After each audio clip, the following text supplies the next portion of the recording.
The celebration of All Saints Sunday reminds us that Advent is only a few weeks away, which means that we are rapidly approaching the end of this year's journey through Luke's Gospel.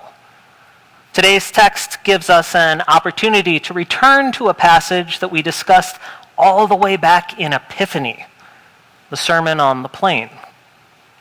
The Sermon on the Plain appears to be Luke's version of the more famous Sermon on the Mount from Matthew. It also reveals major differences between the two Gospels. Matthew's more internal or contemplative focus versus Luke's very open emphasis on social justice and the need to change our world here and now. We hear that in Matthew's "Blessed are the poor in spirit" versus Luke's "Blessed are the poor." Full stop.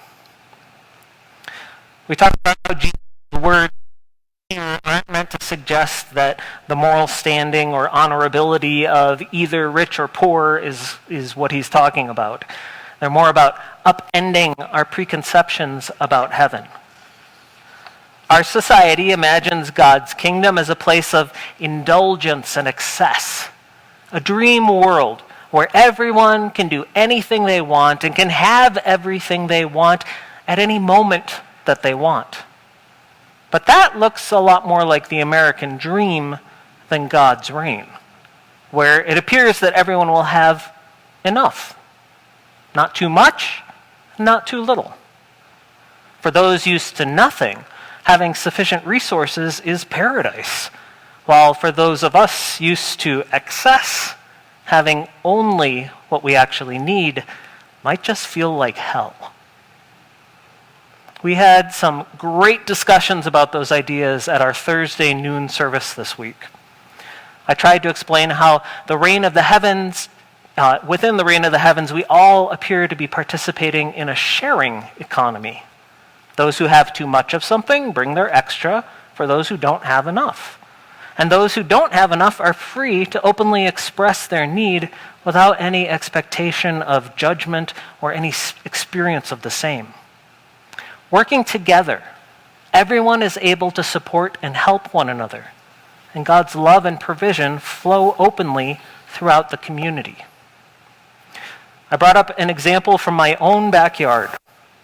Last year, I gathered 20 gallons of pecans, good ones, from our single tree. As of Thursday, 15 of those were still sitting in a closet, sorted but unshelled. Under ancient Christian practice, as recorded in Acts, I would bring all that excess to the local congregation, and anyone who had a need for some would be free to take them. The same thing would apply to a garden patch. Too much zucchini or cabbage? Bring it in. Maybe another person can use it. If not for themselves, then to help feed others they might know who need help. Not enough eggs for baking? Share that need and maybe some will come knocking on your door. Overestimate the number of candles that you needed to make. Spread the light around. In God's kingdom, all of us are in it together. If anyone is blessed with excess, all are able to enjoy the bounty and celebrate in thanks to God. If anyone is suffering, all take a share in that burden, thus alleviating the weight on any one individual. Someone asked, how does that differ from socialism? That stumped me for a few moments because it is a really good question. I don't think I've ever heard anyone ask it, and I'm not sure that I've ever actually even thought about it. But they're right. Socialism and the kingdom of heaven, especially as presented in Luke's writings, do look a lot alike. I think the essential difference relates to the nature of God's reign versus that of empire. Empire forces others to conform. Everyone must participate. But no matter how hard we continue to attempt to do so, we know it's impossible to legislate heaven into existence. In fact, held involvement immediately undermines any expression of heaven's nature. whether that might be here on earth or elsewhere. God's kingdom, on the other hand, is entirely voluntary and peaceable.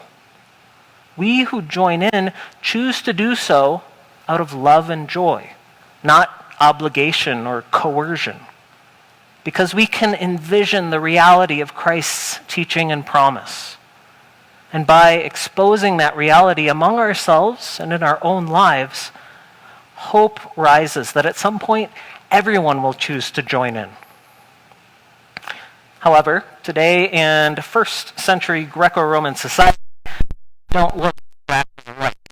So we need to get a little creative in our application of Jesus and Luke's ideals. We conduct trade in terms of currency, largely in digital form, rather than physical bartering like many of Jesus' listeners would have. When wealth is measured in how many chickens or goats you might have at any one moment, it isn't difficult to recognize when you can afford to give something to a neighbor. But when we can't see what we have, when wealth is more tied to a mental concept than a hard physical reality, it's genuinely difficult to comprehend whether or not we have enough. So, if the world of modern finance is too overwhelming, how about we take our first steps by returning to that idea of physical wealth? Take my pecans, both figuratively and literally. Someone at Thursday's service suggested taking them to El Caldito Soup Kitchen over at the Community of Hope, a thought that had never crossed my mind. I mean, why would a busy organization want hundreds of unshelled pecans? So I called later and found out that, yes, they would, in fact, like those. So I took over roughly 10 gallons.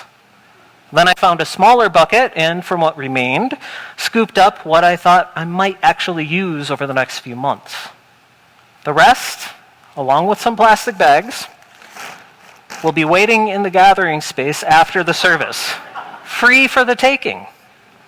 They're good pecans, too. I've been eating them throughout the year. Now, one of the cool things about that whole experience is that when you think about it, there's no reason for me to take any sort of pride in what happened. It wasn't just me that supplied all those nuts to El Caldito.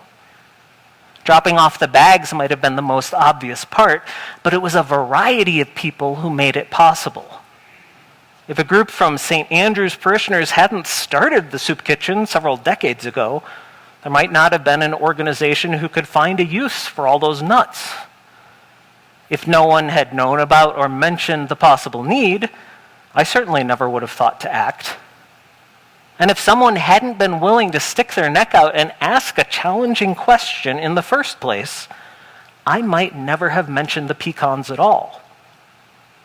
I may have been the one who delivered the pecans, but the whole gifting process came from God working through our community.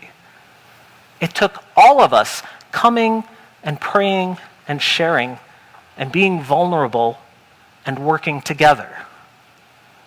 And maybe that's what the hope of heaven is really all about. We've been conditioned to imagine a world of self-indulgence along with the magical fulfillment of each and every personal desire.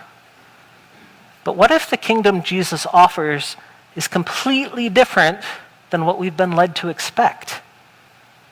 What if God is at its core the promise of people willing to support one another? The opportunity for a diverse group of individuals to become something greater through unity. A community freely joining to share bounty and relieve burdens. A revelation of our agape God, not in spite of the complexities of life and relationships, but through them. What if the hope we long for comes not for us or on our path, but instead reveals itself among us and through us? What if we, all saints, working together in love, could not only express, but actually become God's kingdom in our own day. Amen.